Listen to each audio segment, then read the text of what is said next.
Berjumpa lagi dalam permenungan kita, edisi Sabtu 17 Juni 2023, Pekan Biasa ke-10.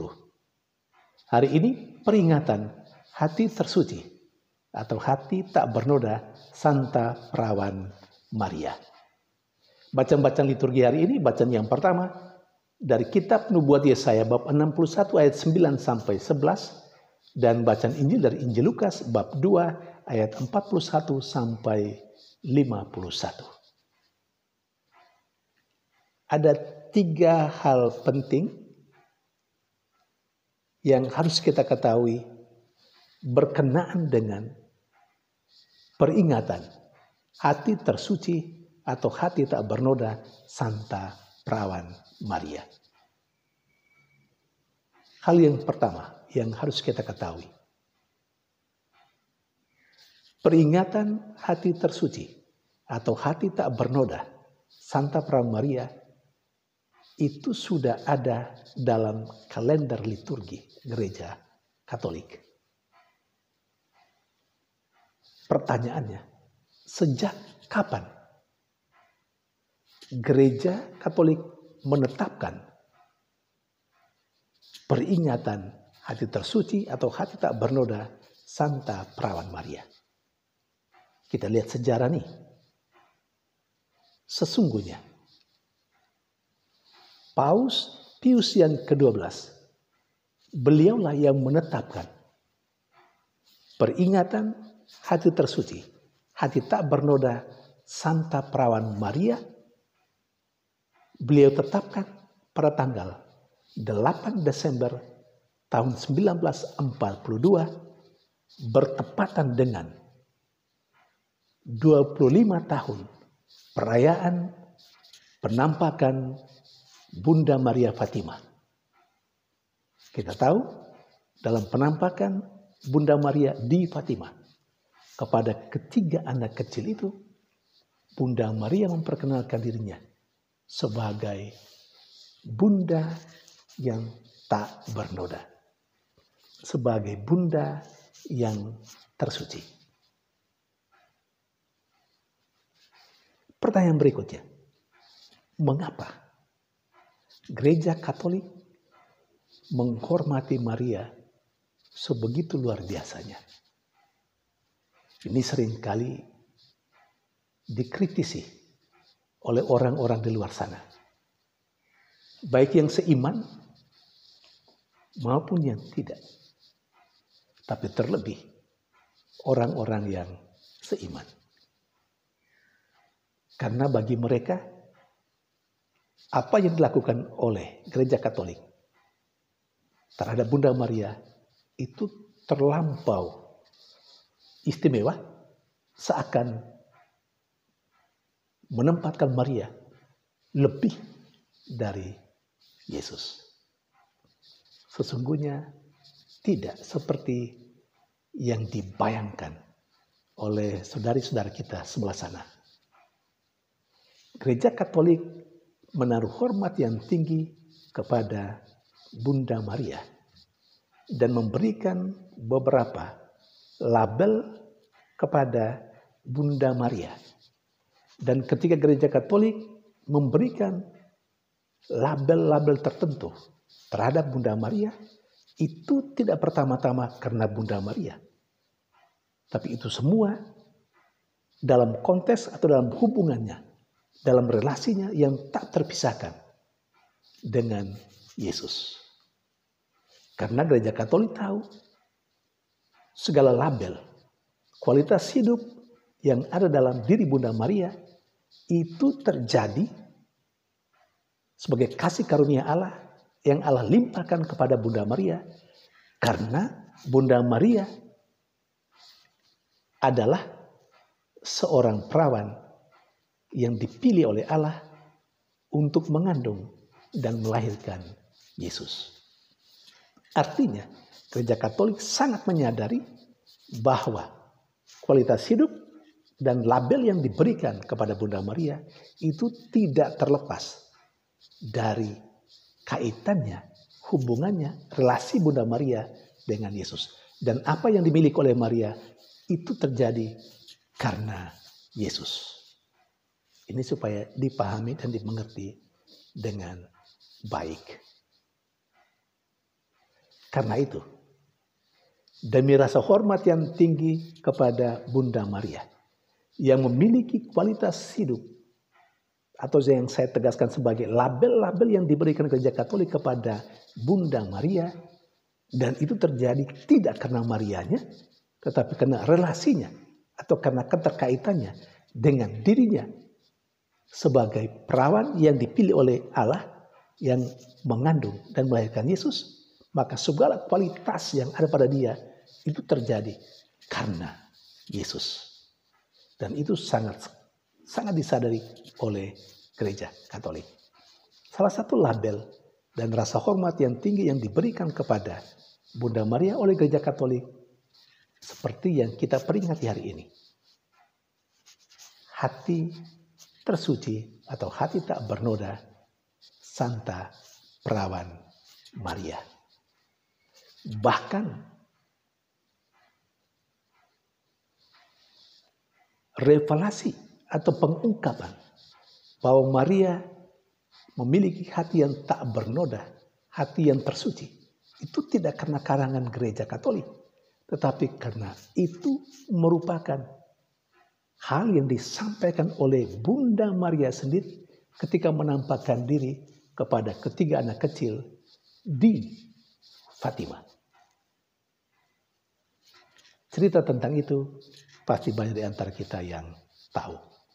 Tapi cerita seperti itu mungkin pada bagian lain baru kita renungkan lebih jauh. Kesempatan hari ini berkenan dengan peringatan hati tersuci, hati tak bernoda Bunda atau Santa Perawan Maria, cukup kita ketahui bahwa penghormatan kepada hati tersuci atau hati tak bernoda Santa Perawan Maria itu karena Maria sendiri yang mengungkapkan itu ketika menampakkan diri kepada ketiga anak kecil di Fatima. Dan Gereja Katolik menempatkan hal ini dalam liturgi supaya orang-orang yang percaya kepada Yesus Kristus tidak pernah melupakan kualitas hidup, kasih karunia Allah yang diberikan kepada Maria untuk dikenangkan, tapi juga supaya menjadi model, contoh orang-orang yang percaya kepada Yesus. Maria selain sebagai ibu Tuhan, tapi sekaligus juga menjadi orang yang percaya. Dan dia model orang percaya yang paling sempurna. Jadi kita mesti mencontohi Bunda Maria. Yang kedua, bacaan liturgi hari ini juga berbicara tentang nubuat yang berkenan dengan Maria, dan juga berbicara tentang apa yang dilakukan oleh Maria. Bacaan pertama misalnya berbicara tentang bangsa Israel sebagai sebuah bangsa yang terberkati, dan ditegaskan oleh Yesaya dalam nubuatnya itu, dalam bacaan pertama hari ini, bahwa segala keturunan orang Israel menjadi orang yang terberkati. Dan Maria salah satu dari sekian banyak keturunan orang Israel, orang yang terberkati. Nubuat itu sudah disampaikan oleh Nabi Yesaya. Artinya sudah lebih dari 2000 tahun yang lalu, 3000 tahun, 4000 tahun, Yesaya sudah menubuatkan tentang Maria sebagai keturunan Israel, orang yang terpilih dan yang terberkati. Sementara dalam bacaan Injil diceritakan juga tentang Maria, bagaimana Maria berkenan dengan perannya sebagai seorang ibu bersama dengan Yosef suaminya sebagai orang tua dari Yesus. Pertama, Maria dan Yosef adalah orang tua yang sangat bertanggung jawab atas pendidikan iman anaknya, termasuk Yesus. Diceritakan dalam bacaan Injil bahwa tiap-tiap tahun mereka pergi ke Yerusalem untuk beribadah. Dan juga pada saat Yesus berumur 12 tahun, mereka juga pergi ke sana.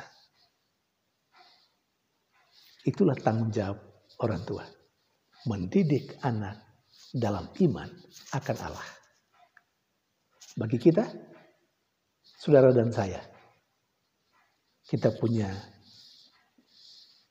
panggilan hidup masing-masing.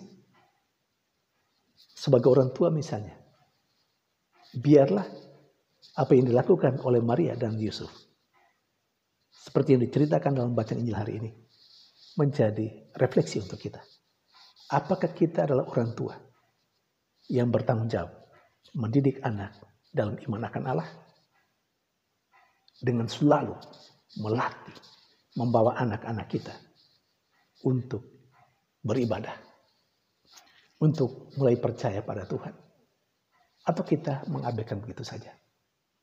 Terkadang juga kita merasa repot kalau anak-anak kita bawa nanti mengganggu doa kita di gereja misalnya. Lalu kemudian kita tinggalkan di rumah bersama dengan PRT, babysitter. Lalu kita jalan sendiri, lenggang kangkung, seakan belum punya anak. Padahalnya kita seharusnya kalau sudah punya anak, mesti membawa anak kita juga ke gereja. Supaya anak-anak terbiasa untuk ada dalam gereja.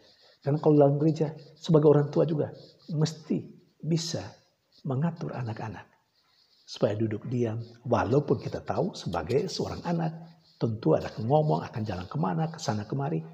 Tapi itu jauh lebih baik daripada orang dewasa yang ngomong-ngomong.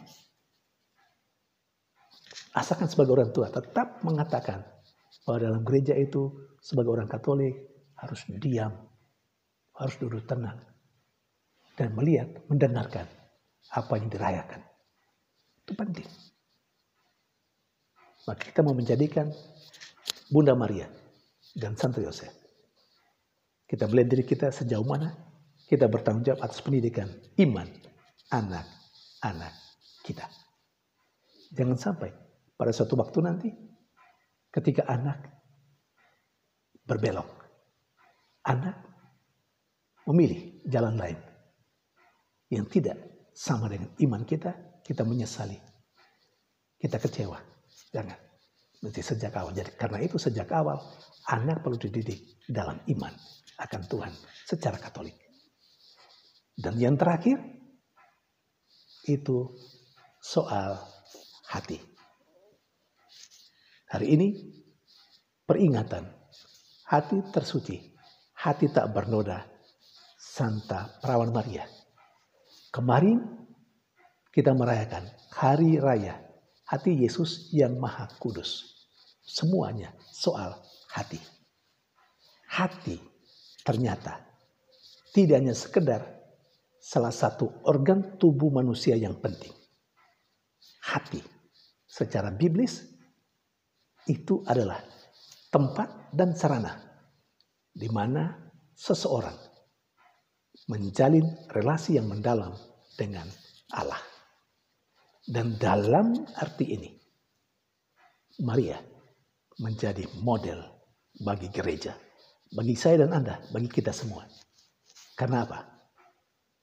Apa yang dia lihat, apa yang dia alami, Maria menyimpannya dalam hatinya.